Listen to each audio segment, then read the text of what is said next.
ஆனால் அதற்கான பொறுப்பு அவரை மட்டுமே சார்ந்தது. இதை குறைகளாக அவர் கருதவில்லை. மரியாதை நிமித்தமாக நானும் எதுவும் கூறவில்லை. மாஸ்டர் எப்போதும் உள்முக நிலையின் மீது ஒரு கண் வைத்திருக்கிறார். அது முக்கியமா நம்ம புரிஞ்சுக்கணும். நம்ம கிட்ட இருக்கக்கூடிய நம்மளுடைய வெளிப்புற நடத்தைகளை பத்தி தான் நம்ம யோசனை பண்ணிட்டு இருக்கோம். ஆனால் நம்முடைய உள்முக நிலைகள் மீது மாஸ்டர் எப்பொழுதும் ஒரு கண் வைத்திருக்கின்றார். பாபு மதன் மோகன்லால் மனம் தளர்ந்ததாக உணரக்கூடாது. ராம்சந்திர விசாரித்ததனால் இந்த அனைத்து ரகசியங்களையும் நான் வெளிப்படுத்தினேன். ஒரு குரு இந்த மாதிரி ஒரு குறைய சொன்னா எந்த ஒரு சீடருக்கும் மனது கொஞ்சம் உண்மையாக இருந்தா கூட மனது புண்படும், மனசுல ஒரு விரக்தி வரும், தளர்த்துடும். அதனால லாலாஜி இவ்வளவையும் சொல்லிட்டு இன்னொன்னையும் சொல்றாரு. இதனால மதன் மோகன்லால் மனம் தளரக்கூடாது. கேட்டதுனாலதான் நான் இதெல்லாம் சொல்றேன். இது கேட்டதனுடைய நோக்கமும் தீங்கில்லை. அதுல எந்த ஒரு உள்நோக்கமும் கிடையாது. குறைபாடுகளில் இருந்து விடுபடுவதற்கு வழிகள் மற்றும் முறைகளை நான் அடிக்கடி கூறுகின்றேன். குறைபாடுகள் நீக்கப்படாவிட்டாலும் கூட அவருக்கு உரிய பலன் அவருக்கு கிட்டுகிறது. ஆனால் என் நோக்கம் நிறைவேறவில்லை. அவர் குறைபாடுகளிலிருந்து விடுபட வேண்டும் என்பதே என் தனிப்பட்ட நோக்கமாகும்.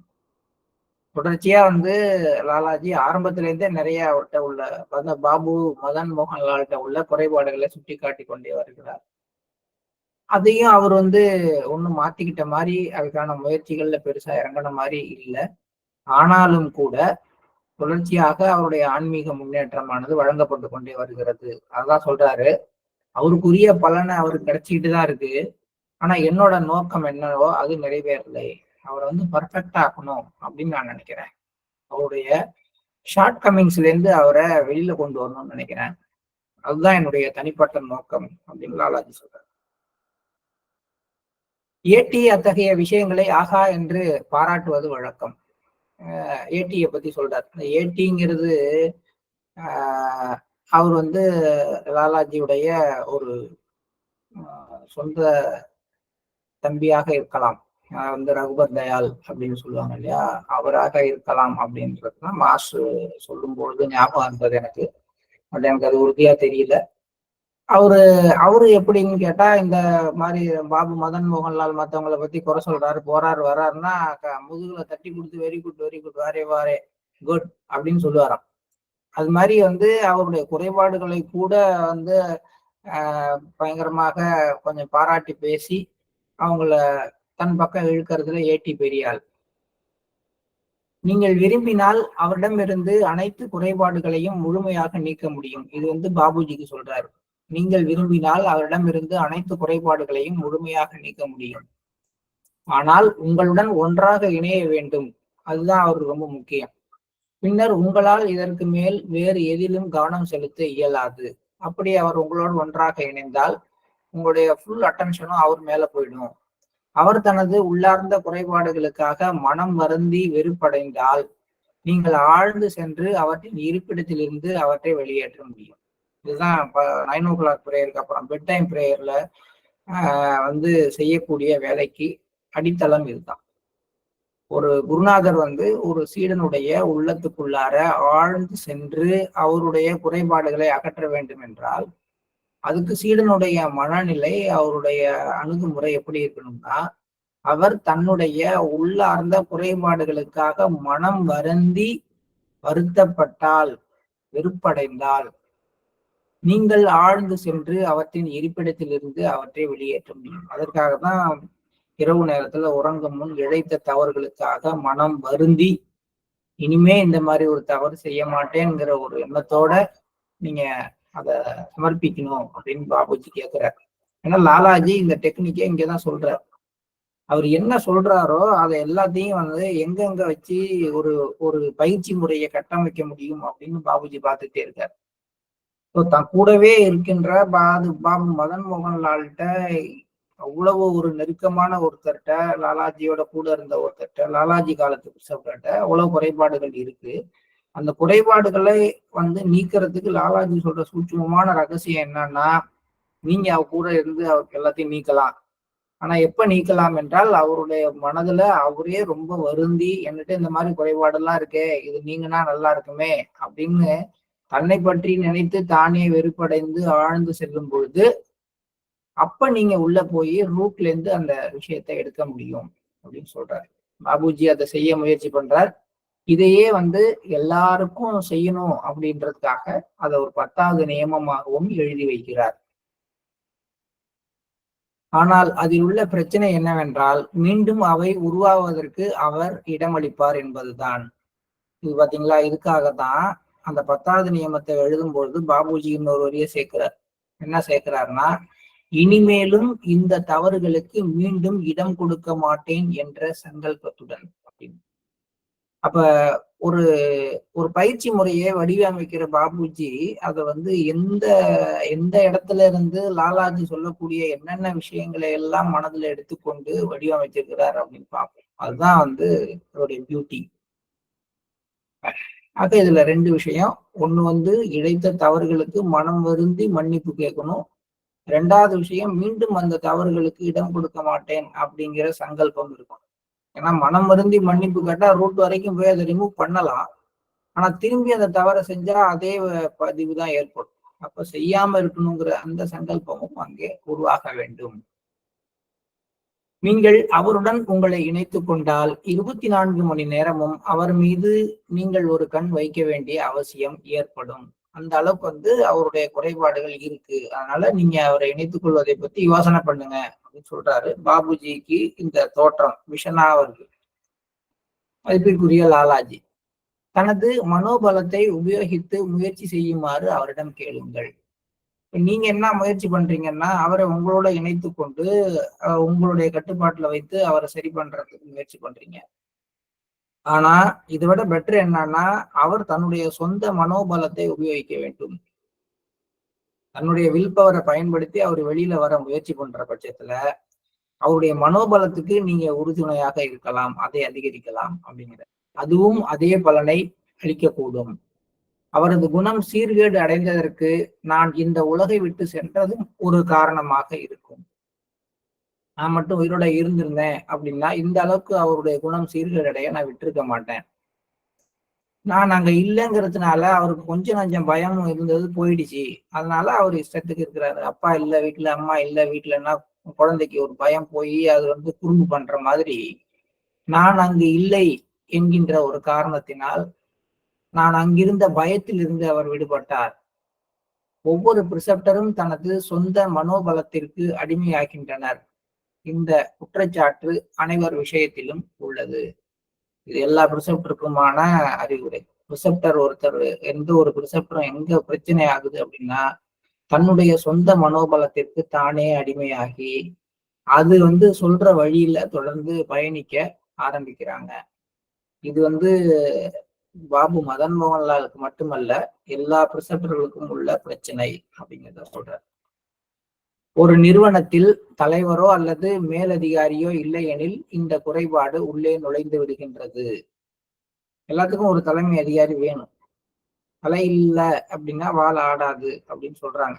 ஆனா இங்க எல்லாமே தலை இருந்தாலுமே வால்லாம் தனியா தான் ஆடுது அப்படிங்கிற மாதிரி ஒவ்வொரு பிரிசெப்டரும் ஒரு அபியாசியா இருக்கிற வரைக்கும் இருக்கின்ற அந்த பொறுப்புணர்வு மாறி போய் ஒவ்வொரு பிரிசெப்டரும் என்ன ஆயிடுறாங்கன்னா, தாங்கள் பிரிசெப்டர் ஆக்கப்பட்ட பிறகு தனியாக ஒரு ட்ராக் எடுத்துட்டு பயணிக்க ஆரம்பிக்கிறாங்க. அதுவும் மாஸ்டர்னு ஒரு கட்டமைப்பு இருக்கு, மிஷன் ஒரு கட்டமைப்பு இருக்கு, கண்ட்ரோலிங் அத்தாரிட்டி எல்லாம் இருக்கும் பொழுதே இதெல்லாம் நடக்குதுன்னா லாலாஜி காலத்துல அவர் உருவாக்கிய பிரிசெப்டர்கள் லாலாஜியினுடைய மறைவுக்கு பிறகு என்ன பண்ணிருப்பாங்க?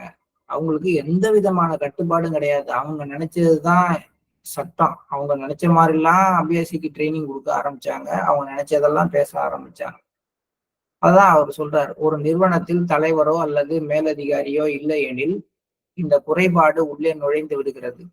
ஏடிக்கு இந்த விஷயங்களில் எந்த அக்கறையும் இல்லை. அவர் ஒருபோதும் மேல் அதிகாரியாக இருக்கவில்லை. ஆக்சுவலா அவர் ஒரு கண்ட்ரோலிங் அத்தாரிட்டியா இருந்து இந்த பிரிசெப்டர் எல்லாம் கண்ட்ரோல் பண்ணல. அதுல அவருக்கு இன்ட்ரெஸ்டும் இல்லை. லாலாஜிக்கு பிறகு அந்த இடத்துல தான் இருக்கணுங்கிற அந்த ஐடியா மட்டும்தான் அவருக்கு இருந்துச்சு ஒழிய வேற ஒன்றும் பெரிய இதை முழுக்க முழுக்க எல்லாரையும் ஓரளவுக்கு கட்டுப்படுத்தி எல்லாரையும் ஒண்ணு சேர்க்கணுங்கிற விஷயத்தெல்லாம் அவருக்கு அக்கறை இல்லை. அவர் ஒருபோதும் மேல் அதிகாரியாக இருக்கவில்லை. அதை தனக்கென்று கருதியதும் இல்லை. இதுல பிரச்சனை என்னன்னு கேட்டா, என்னுடைய உத்தரவு இன்றி அவரை உங்களின் தலைவராக ஏற்றுக்கொண்ட உங்கள் அனைவரின் தவறுதான் இது. இது சாதாரணமா எல்லா இடத்துலயும் நடக்கிறது தான். அந்த வீட்டுல ஒருத்தர், ஒரு குருநாதர், ஒரு முக்கியமான ஆள், இப்ப அரசியல் எடுத்துக்கிட்டாலும் எதுல எடுத்துக்கிட்டாலும் வாரிசு அப்படிங்கிறது ஏன்னா அந்த வீட்டுல அடுத்து இருக்கிறது யாரோ அவங்கதான் அடுத்தது அப்படிங்கிற மாதிரி, லாலாஜிக்கு பிறகு ரகுவர் தயாள் அப்படிங்கிற மாதிரி அவங்க கொண்டு வராங்க. ஸோ அப்படி அக்செப்ட் பண்ணிட்டதுனாலதான் உங்களுக்கு இந்த பிரச்சனை வந்தது. நான் அவரை ஃபாலோ பண்ணுங்கன்னு உங்களுக்கு யாருக்கும் எழுதி வச்சுட்டு போகல. நீங்களாக என்னுடைய உத்தரவின்றி அவரை தலைவராக ஏற்றுக்கொண்டதுதான் அவருடைய தவறு. இப்போது கட்டுப்படுத்தும் அதிகாரி இருக்கின்றார். ஆனா இப்ப அப்படி கிடையாது. இப்போ ஒரு கண்ட்ரோலிங் ஏஜென்ட் வந்துட்டாரு. கட்டுப்படுத்துகிற அதிகாரி ஒருத்தர் இப்பொழுது இருக்கிறார். அவருக்குள்ளார இருந்து என்னுடைய சக்தி செயல்பட்டு கொண்டிருக்குது. அவர்கிட்ட அதிக பொறுப்பு கொடுக்கப்பட்டிருக்கிறது. யார்கிட்ட அதிக பொறுப்பு கொடுக்கப்பட்டிருக்கிறதோ அவருக்கு அதிக அதிகாரமும் இருக்க வேண்டியது அத்தியாவசியமாகிறது. அதனால முழுக்க முழுக்க எல்லா பவர்ஸும் பாபுஜிக்கு மாற்றி தரப்படுகிறது அப்படிங்கிறத சொல்றாரு. என்னை பொறுத்தவரை உங்களது வார்த்தைகள் தெய்வீக கட்டளையாகும். உங்களை ஏற்றுக்கொள்ளாதவர்களின் ஆன்மீக ஊற்று வற்றிவிடும் சொல்றார். பாபுஜி சொல்லும்போது சொல்றார், உங்களுடைய வார்த்தைகள் தெய்வீக கட்டளை. நீங்க என்ன சொல்றீங்களோ அது டிவைனிட்டியிலேருந்து வரக்கூடிய ஆர்டர்ஸ். யார் அந்த ஆர்டர்ஸை அக்செப்ட் பண்ணலையோ அவங்களுக்குள்ளார இருக்கக்கூடிய அந்த ஸ்பிரிச்சுவல் ஸ்பிரிங் அப்படின்னு சொல்றாங்க இல்லையா, உள்ளுக்குள்ளார இதயத்துல ஊற்றாக பெருகி கொள்கின்ற அந்த ஆன்மீகமானது வற்றி போயிடும். இது அவர்களின் சொந்த தவறு. ஒரு நதி தன் ஆதார ஊற்றிலிருந்து தொடர்பை துண்டித்து கொண்டால் அது வற்றி விடுவதற்கான அனைத்து சாத்திய கூறுகளும் உள்ளன என்பது தெள்ள தெளிவானது. அது மாதிரி இந்த ஸ்பிரிச்சுவல் ஸ்பிரிங்கை கட் பண்ணிட்டால், வற்றி போயிடுச்சுன்னா அதுக்கப்புறம் அவருக்கு அந்த ஆன்மீக வளம்ங்கிறது கொஞ்சம் கொஞ்சமா குறைஞ்சி வற்றி போகிறதுக்கான வாய்ப்புகள் அதிகம். அதனால யார் உங்களை ஃபாலோ பண்றாங்களோ அவங்க மட்டும்தான் தொடர்ச்சியாக அந்த ஸ்ட்ரீம்ல இருப்பாங்க. இன்னைக்கு வரைக்கும் அது சத்தியம். ஒவ்வொரு மையங்கள்லையும் அபியாசிகள் அல்லது பிரிசப்டர்கள் தனித்தனி குழுக்களாக செயல்படுறது அப்படிங்கிறது இருக்குது. அந்த மாதிரி குழுக்களாக செயல்படும் பொழுதெல்லாம் என்னன்னா, அவங்க சொல்ற ஒரே ஒரு விஷயம், நானும் மாஸ்டருக்கு தான் சர்வ் பண்றேன் அப்படின்னு. உண்மைதான். அதாவது தனியாக ஒரு குழுவாக நியமிக்கப்பட்ட சென்ட்ரல் கோஆர்டினேட்டரை, நியமிக்கப்பட்ட மாவட்ட ஒருங்கிணைப்பாளரையோ, நியமிக்கப்பட்ட ஒரு எஸ்எஸ்சியையோ, நியமிக்கப்பட்ட ஒரு ஆர்எஃப்ஐயோ ஃபாலோ பண்ணாம தனி டிராக்ல பயணம் பண்ணக்கூடிய, தனக்குன்னு ஒரு குரூப்பை வைத்து கொண்டு செயல்படக்கூடிய அபியாசிகள் இருக்கிறாங்க, பிரிசெப்டர்ஸ் இருக்கிறாங்க, சென்ட்ரல் கோஆர்டினேட்டர்ஸ் இருக்கிறாங்க. அப்ப அவங்கெல்லாம் வேலை செய்யலையா, அவங்க கொடுத்தா டிரான்ஸ்மிஷன் வராதா? எல்லாமே உண்டுதான், எல்லாமே இருக்கதான் செய்யும். பட் யார் ஒருத்தங்க இப்படி தனியா மெயின் ஸ்ட்ரீமை விட்டு பிரிகிறாங்களோ அவங்களுக்கு அந்த கனெக்ஷன் ஆனது முழுமையான பலனை தருவதில்லை. மெல்ல மெல்ல மெல்ல மெல்ல அவங்க அந்த ஒரிஜினல் ஸ்பிரிங்ல இருந்து கொஞ்சமா தன்னை பிரித்து கொள்ள ஆரம்பித்து ஒரு குட்டை மாதிரி மாறிடுறாங்க. எப்படி ஒரு நதி ஓடுற நதியில இருக்கிற தண்ணியானது எப்பயுமே ஓடிக்கிட்டே இருக்கிறதுனால ஒரு தூய்மையா இருக்கிற மாதிரி இல்லாம, அப்படியே அந்த நதியினுடைய போக்குல இருந்து கட்டாயி தனியா குட்டையா தேங்கின தண்ணி, அதுவும் தண்ணி தான், அதுவும் நதியில இருக்கிற தண்ணி மாதிரி சுத்தமான தண்ணியா தான் இருக்கும், எல்லா குவாலிட்டியும் இருக்கும். ஆனா போக போக போக போக அதனுடைய டென்சிட்டி குறைய ஆரம்பிக்கும், அதனுடைய குவாலிட்டி குறைய ஆரம்பிக்கும். ஒரு காலத்துல அது தனக்கு தானே வற்றி போய் வெறும் தரையாக மாறிப்போம். இது எடுத்துக்கிறதுக்கு எவ்வளவு நாள் சார் ஆகும் யாருக்கும் தெரியாது. ஆனால் இந்த மெயின் ஸ்ட்ரீம் அப்படிங்கிறது என்னன்னா, மாஸ்டரால் யாரெல்லாம் நியமிக்கப்படுறாங்களோ அவங்களோட சேர்ந்து செயல்படுவதுதான். அதான் இங்கே பாபுஜி லாலாஜி சொல்றாரு, நான் உங்களை நியமிச்சிருக்கேன், யாரெல்லாம் உங்களை ஃபாலோ பண்றாங்களோ அவங்களுக்குள்ளார அந்த ஆன்மீக ஊற்று தொடர்ந்து இருக்கும். யாரெல்லாம் உங்களுடைய கட்டளைகளை மீறுறாங்களோ அவங்களுக்குள்ளார இருக்கிற அந்த ஆன்மீக ஊற்று வற்றி விடுவதற்கான அனைத்து சாத்திய கூறுகளும் உள்ளன. முழுசா வற்றி விடும் அப்படின்னு ஆர்டர் போடல, பாசிபிலிட்டிஸ் அப்படின்னு சொல்றாரு. என்ன காரணம் அப்படின்னா, சில பேர் வந்து அறியாமையினால அந்த இதை முதல்ல ஏற்றுக்கொள்ளாமல் இருப்பார்கள். ஆனாலும் அவங்க உண்மையிலேயே பேஸ்ல நல்லவங்களா இருப்பாங்க. உண்மையிலேயே வந்து பற்றுறுதி உள்ளவங்களா இருப்பாங்க. அப்படி இருக்கிற பட்சத்துல அவங்க மீண்டும் வந்து இணையறதுக்கான வாய்ப்புகள் உருவாக்கி கொடுக்கப்படும். சில பேர் வேணும்னே கண்ணிங்கா அந்த மாதிரி செய்யறாங்க அப்படின்னா அவங்களுக்கு அந்த சாத்தியக்கூறுகள் அதிகமா போகும். அதனாலதான் வந்து வற்றி விடும் அப்படின்னு சொல்லாம அதற்கான சாத்தியக்கூறுகள் அதிகமா இருக்குன்னு சொல்றாரு. 18 ஜூலை 1944 திரும்பி லாலாஜி சொல்றாரு, புலன் உணர்வின் ஆசைகள் நாபியில் உள்ளன. தேவைப்படின் கீழ் நோக்கி இழுத்து மனோசக்தியின் மூலம் மீண்டும் மேல் நோக்கி இடுங்கள். அதிக உணவின் காரணமாக சற்று அதிகமாக இருந்தால் அதை நாபியின் வழியாக ஆவி வடிவில் வெளியேற்றுங்கள். இது ஒரு பர்டிகுலர் டெக்னிக். இந்த டெக்னிக் வந்து ரிசப்டர்ஸுக்கானது. இருந்தாலும் இது வந்து ஓப்பனாகத்தான் சொல்லப்படுகிறது. என்ன சொல்லப்படுகிறது? சென்சுவல் திங்ஸ், பர்டிகுலரா பால் உணர்வு மாதிரியான புலன் உணர்வுகள் மீது ஒருத்தருக்கு ஆசை இருந்ததுன்னா அவருக்கு சுத்திகரிப்பு செய்யப்பட வேண்டிய பகுதி, அவருக்கு ஒர்க் பண்ண வேண்டிய இடம் தொப்புள் பகுதின்னு சொல்றாரு. அந்த தொப்புள் பகுதியில இருக்கக்கூடிய அந்த எனர்ஜியை டவுன்வேர்டா இழுத்து திரும்பி அப்வேர்டா கொண்டு போங்க. கீழே இழுத்து திரும்பி மேல கொண்டு வாங்க. ஒருவேளை சாப்பாட்டினாலேயோ மற்ற காரணங்கள்னாலேயோ அந்த புலனுணர்வு ஆசைகள் அதிகமாக இருந்து நீங்க அதை உணர்ந்தால் அதெல்லாம் தொப்புள் வழியா ஆவியா வெளியில போகுது அப்படின்னு சொல்லி வெளியில தள்ளுங்க. இதையெல்லாம் செய்த பிறகு அவருக்குள்ளார அந்த உணர்வானது மாற ஆரம்பிக்குங்கிற ஒரு ரகசியத்தை சொல்றாரு. இவ்வளவுதானா நான் செய்யறேன் அப்படின்லாம் நம்மளால செய்ய முடியுமான்னா, நீங்க ஒரு அபியாசியா இருக்கிற பட்சத்துல அதுக்கான வாய்ப்புகள் 99% இல்லை. ரிசப்டராக இருந்தாலும் கூட அடுத்து எந்த கண்டிஷன்ல இருக்கவங்களால இதை செய்ய முடியும் அப்படிங்கிறதையும் சொல்ல வர்றாரு. பொதுவாக மக்களுக்கு இது தெரியக்கூடாது. இது பொதுவான பயிற்சியும் அல்ல. அப்ப டெய்லி ஒரு தடவை நான் இது மாதிரி செய்யட்டுமானா அந்த மாதிரி பயிற்சியும் அல்ல.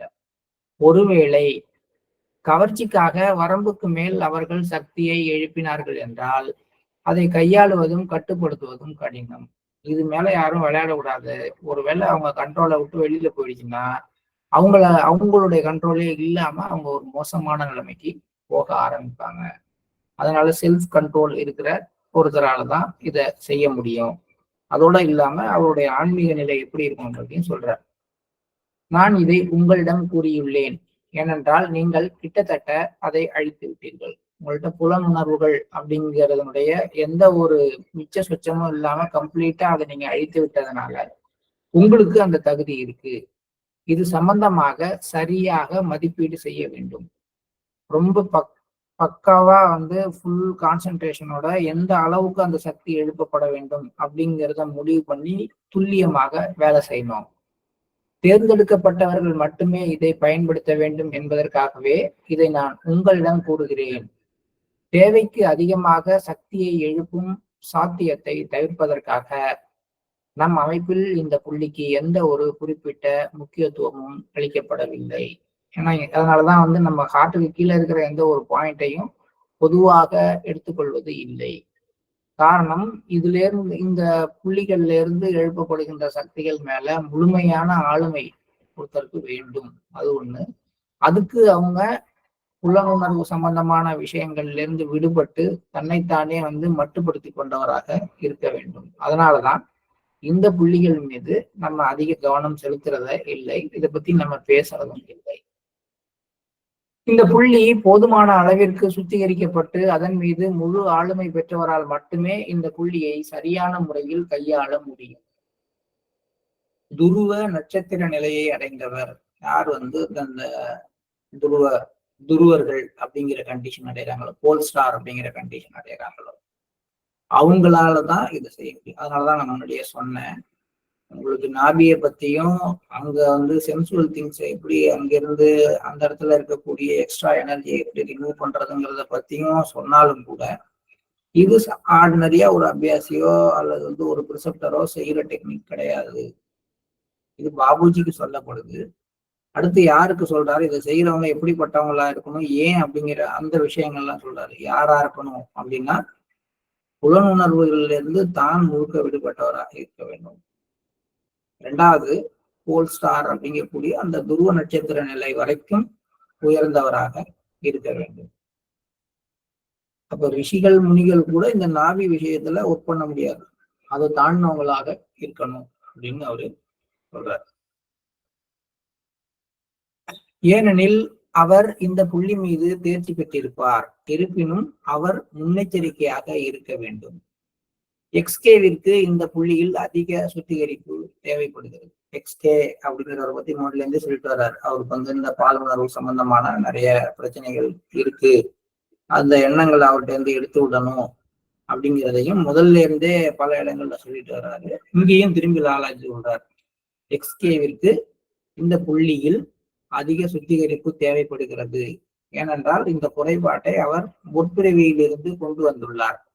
அவர் என்னுடன் நெருக்கமாக இணைந்திருக்கும் விதத்தில் அவருக்கு பயிற்சி கொடுத்துள்ளேன். ஆகையால் அந்த விளைவு அவருக்கு ஏற்படும் வாய்ப்பு இல்லை. ஆனா நான் உயிரோட இருந்த காலத்திலேயே அவருக்கு நான் கொடுத்திருக்கிற அந்த பிராக்டிஸ்ல என்னோட அவரை தன்னை இணைத்து வைத்துக் கொள்வதற்கு என்ன வழிகள்ங்கிறது அவருக்கு சொல்லப்பட்டிருக்கிறதுனால எக்ஸ்கேட்ட இந்த உணர்வு இருந்தாலும் கூட பெரிய அளவுல அது பாதிப்பை ஏற்படுத்தாத அளவுக்கு நான் பார்த்துக் கொள்கிறேன். என்னுடைய பயிற்சியின் தரத்தினால் அவர் என் மீது அதிக அன்பை வளர்த்து கொண்டுள்ளார். அத்தகைய பயிற்சிக்கான காரணத்தை நான் ஏற்கனவே கூறியுள்ளேன். அவரது சுய முக்கியத்துவ உணர்வு அவரின் அன்பினால் என்று நியாயப்படுத்த முடியாது. அவர்கிட்ட வந்து மாஸ்டர் மீதான அன்பு வளர்ந்திருக்கு, அதே நேரத்துல சுய முக்கியத்துவ உணர்வும் வந்திருக்கு.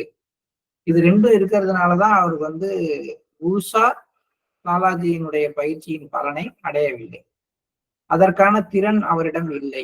அன்பின் விதை அவரிடம் இருந்தது, ஆனால் என் பணி அதை வளரச் செய்து அதற்கு சரியான வடிவம் கொடுத்தது.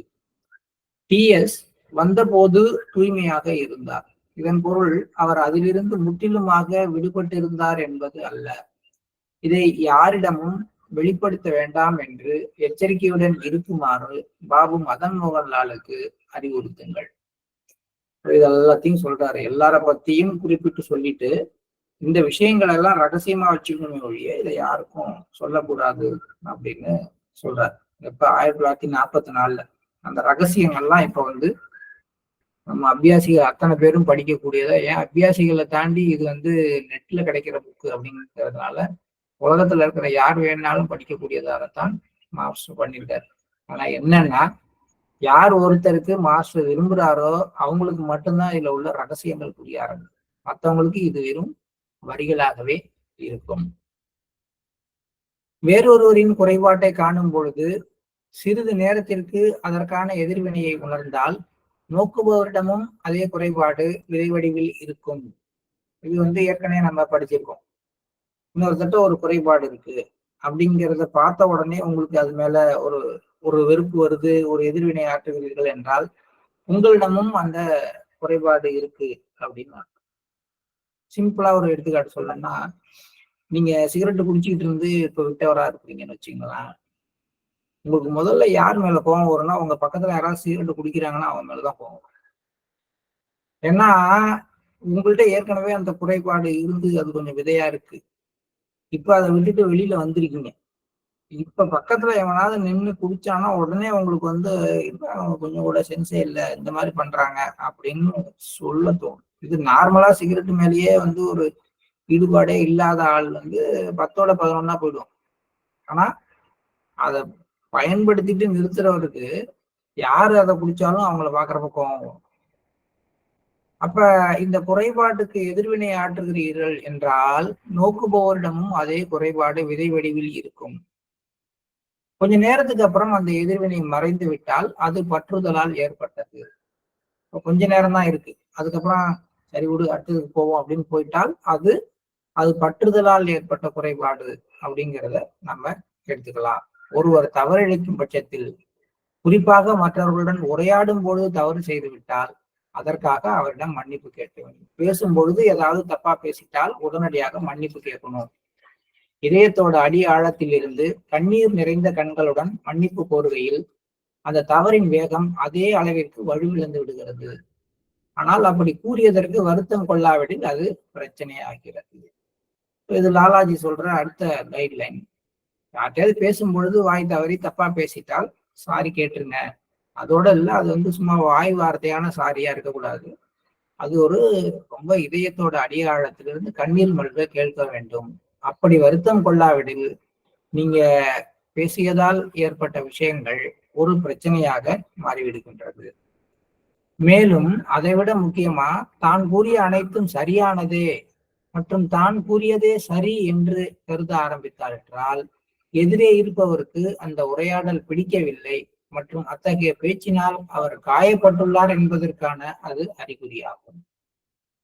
அந்த நபரின் முகம் மாறுவதே அதற்கு அறிகுறி. ஃபர்ஸ்ட் வரிசையா வராரு, யாராவது பேசுனா நீங்க தப்பா பேசிட்டீங்கன்னா சாரி கேளுங்க. இதயத்தோட அடியாளத்திலிருந்து கண்ணீர் மல்க வருந்தி அந்த உண்மையான உணர்வோட கேளுங்க. அப்படி கேட்கல அப்படின்னா, நீங்க செஞ்சதெல்லாம் சரி அப்படின்னு நீங்க தொடர்ந்து பேச ஆரம்பிச்சுக்க, நீங்க பேசும்பொழுது எதிரில் இருக்கிறோட முகம் மாறிட்டே வருது அப்படின்னா, நீங்க பேசுறது அவரை ஹர்ட் பண்ணுது அப்படிங்கிறத நல்லா பார்த்துக்குங்க. ஸோ எதிராளியை பாருங்க, அவருடைய முகம் மாறுது அப்படின்னா தயவு செய்து அந்த பேச்சை அதோட நிறுத்திடுங்க அப்படின்னு சொல்றாரு. நமது சகோதரர் கடந்த கால விஷயங்களை பற்றி சிந்திக்கட்டும். அவரின் நினைவுக்கு வரும் கடுமையான விஷயங்களை பற்றி வருத்தம் கொள்ளட்டும். மேலே கூறப்பட்ட அறிவுறுத்தல்களின்படி பயிற்சி செய்யட்டும். யாருக்கு சொல்றாரு? பாபு மதன் மோகன்லாலுக்கு தான் சொல்றாரு. நீங்க ஒண்ணு நினைச்சு பார்க்கட்டும். இந்த மாதிரி எப்பெல்லாம் அவர் பேசினாருங்கிறத யோசனை பண்ணி, யாருக்கிட்டெல்லாம் அது மாதிரி நடந்துட்டாருங்கிறத நினைச்சு மனம் வருந்தட்டும். அதோட சொல்லி நான் சொன்ன மாதிரி அந்த பயிற்சியை அவர் செய்யட்டும். தன்னுடைய மனோபலத்தை பயன்படுத்தி அதுல இருந்து வெளில வரணும். வருந்தி மன்னிப்பு கேட்கணும். இனிமே செய்ய மாட்டேன்னு ஒரு உறுதி எடுத்துக்கணும். அப்படி இருந்தா நீங்க இன்டெப்த்துக்கு போய் அதை கிளீன் பண்ணலாம். இது எல்லாத்தையும் சொல்றாரு. இவ்வளவு விஷயங்களும் யாருக்காக சொல்லப்படுகிறதுனா மதன் மோகன்லாலுக்காகத்தான் சொல்லப்படுகிறது. கடவுளை தவிர எவரும் குறைபாடற்று சரியாகவும் இருக்க இயலாது. இது தொடர்பாக பெருமை கொள்வது பயனற்றது. சரியாக செயல்படும் நிலை கடவுளின் கருணையினால் தான் ஒருவருக்கு சாத்தியமாகிறது. அதாவது சரியாக செயல்பட வைப்பதற்கு மூல காரணமாக இருப்பவரே கடவுள்தான். அப்படி இருக்க தான் செய்ததாக எப்படி பெருமைப்பட முடியும்? இந்த உலகில் அமைந்த தன் வாழ்க்கையை மகிழ்ச்சியற்றதாய் ஆக்கிக் கொள்பவரை தவிர வேறு எவரும் துரதிர்ஷ்டசாலிகள் இல்லை. உண்மை என்னவெனில், மனிதனானவன் எந்த நேரமும் கடவுளுடன் தொடர்பில் இருக்க முடியாது. சரி மற்றும் தவறு, நன்மை மற்றும் தீமை என்பதை போன்ற இருமைத்தன்மைகள் யாவும் அவர்களின் பொழுதுபோக்கிற்காக அந்த இறைவன் உருவாக்கியதுதான். முழுசா உடைக்கிறாரு எல்லாத்தையும் லாலாஜி. இதுல ரொம்ப நிறைய விஷயங்கள் இருக்கு. இது ஃபுல்லாவே நம்ம இன்னைக்கு பேச முடியாது, நாளைக்கு பேசுவோம். இதுல மேல உள்ள விஷயம் தான் ரொம்ப ரொம்ப முக்கியம். ஏன்னா நம்மள பெரும்பாலானவர்களுக்கு, உங்களுக்கு, எனக்கு எல்லாருக்குமே இருக்கக்கூடிய அகந்தையில ஒண்ணு, நான் சுத்தமானவன், நான் பொய் சொல்லாதவன், நான் குடிக்க மாட்டேன், நான் மாமிசம் சாப்பிட மாட்டேன், நான் தியானம் பண்றவன், நான் வந்து அப்படிப்பட்டவன், நான் இப்படிப்பட்டவன், என்னுடைய வீட்டுல இருக்கவங்க எல்லாம் அப்படி கிடையாது, என்னுடைய மகன் அப்படி கிடையாது, என்னுடைய மனைவி இப்படி கிடையாது, அவங்களுக்கு எல்லாம் ஒன்றும் தெரியாது அப்படின்னு சொல்லி நம்மகிட்ட இருக்கக்கூடிய விஷயங்கள், நம்மகிட்ட இருக்கக்கூடிய நல்ல விஷயங்களை பற்றி ரொம்பவும் கர்வப்படுகின்ற ஒருத்தராக தான் நம்ம இருக்கிறோம். ஒண்ணு இது வீட்டுல நிகழலாம், அல்லது அலுவலகத்துல நிகழலாம், அல்லது நம்ம வாழ்ற சமூகத்துல இருக்கலாம். அதெல்லாம் தொடமாட்டேங்க அப்படின்னு சொல்லி என்னங்க இதுக்கு போய் அடிமையா இருக்கான்னு மத்தவங்களை நம்ம கிண்டலும் கேலியுமா பேசுற நிலைமையில தான் இருக்கோம். ஆனால் சரியாக நம்ம இருக்கிறதுக்கும் குறைகளற்று இருக்கிறதுக்கும் காரணம் கடவுளின் கருணை. நினைச்சா ஒரு செகண்ட்ல இதெல்லாம் மாறி நம்ம வந்து ஒரு பெரிய டிராப்புக்குள்ளார விழுந்துருவோம். அதனால இன்னொருத்தரை பார்த்து நீங்க ஏளனம் செய்யற நிலைமைக்கு போயிடாதீங்க அப்படிங்கிறதுதான் இதுல முக்கியம். நான் இப்படிப்பட்டவன், நான் அப்படிப்பட்டவன், நான் உண்மையை மட்டுமே பேசுறவன், நான் வந்து எல்லாத்துக்கும் நேர்மையா இருக்கக்கூடியவன் அப்படின்னு எல்லாம் நீங்க பேச பேச பேச ஒண்ணே புரிஞ்சுக்கணும். இந்த 4 நாள்ல அது நடக்கல.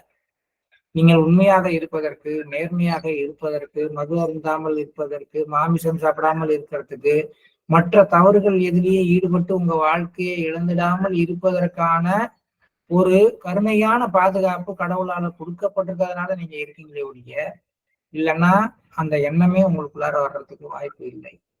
அதனால நீங்கள் சரியானவராக செயல்படுவதற்கு அல்லது சரியாக உங்களை செயல்பட வைப்பதற்கு மூல காரணமாக இருப்பவரே கடவுள்தான். இதை நல்லா உணர்ந்து கொள்ளுங்கள்.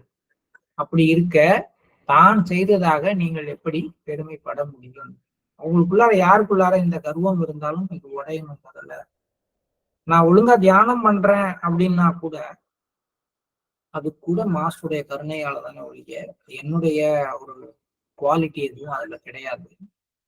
அப்படி ஒரு சூழ்நிலை அப்படி மெல்ல மாறினதுன்னா 2 நாள்ல எல்லாம் மாறி போயிடும். சில பேர் சொல்லுவாங்க, நான் வந்து ஒரு நாள் கூட வந்து தியானம் பண்ணாம இருந்தது கிடையாது, இதுவரையும் ஒரு சத்சங்கம் கூட அட்டன் பண்ணாம இருந்தது கிடையாது அப்படின்னு வந்து சொல்லிக்கிட்டே வருவாங்க. உண்மைதான், அவங்க அப்படிப்பட்டவங்க தான். ஆனால் அதுவே அவங்களுக்கு வந்து ஒரு மிகப்பெரிய சங்கிலியாக, ஒரு வளையமாக மாறி போயிடும். அவங்க நினைத்து கொள்ள வேண்டியது என்ன அப்படின்னா, ஒரு நாள் கூட தியானம் பண்ணாம இருக்கிறதுக்கான வாய்ப்பு எனக்கு வரல. அந்த மாதிரி ஒரு சூழ்நிலையை மாஸ்டர் ஏற்படுத்தி கொடுத்தாரு. ஒரு சண்டே சத்சங் கூட மிஸ் பண்ணாம இருக்கிறதுக்கான வாய்ப்பு மாஸ்டருடைய கருணையால எனக்கு கிடைச்சது அப்படின்னு அவங்க மனநிலை மாறியே ஆகணும். இருக்கிறதுலே பெரிய டேஞ்சர் இதுதான். யார் ஒருத்தங்க இந்த மாதிரியான மனநிலைக்கு போறாங்களோ அவங்களுக்கு குடும்பத்திலயும் அலுவலகத்திலயும் கடுமையான பிரச்சனைகள் வரும். இப்ப நீங்க யாரெல்லாம் இதை கேட்டுட்டு இருக்கவங்க, உங்க குடும்பத்திலயும் அலுவலகத்திலயும் உங்களுக்கு கடுமையா எதிர்வினைகள் வருது அப்படின்னு நீங்க பாத்தீங்கன்னா, அங்க உங்களுக்கு ரொம்ப அதீதமா உங்களை பத்தி ஒரு உயர்வான எண்ணம் இருக்கிறது காரணமா இருக்கு அப்படின்னு புரிய ஆரம்பிக்கும். நீங்க யோசிச்சு பாருங்க. மீண்டும் இந்த ஸ்லைட்ல இருந்து நம்ம நாளைக்கு பேசலாம். இப்ப காலை நேர தியானத்துக்கு சார் ப்ளீஸ் ஸ்டார்ட் மெடிடேஷன்.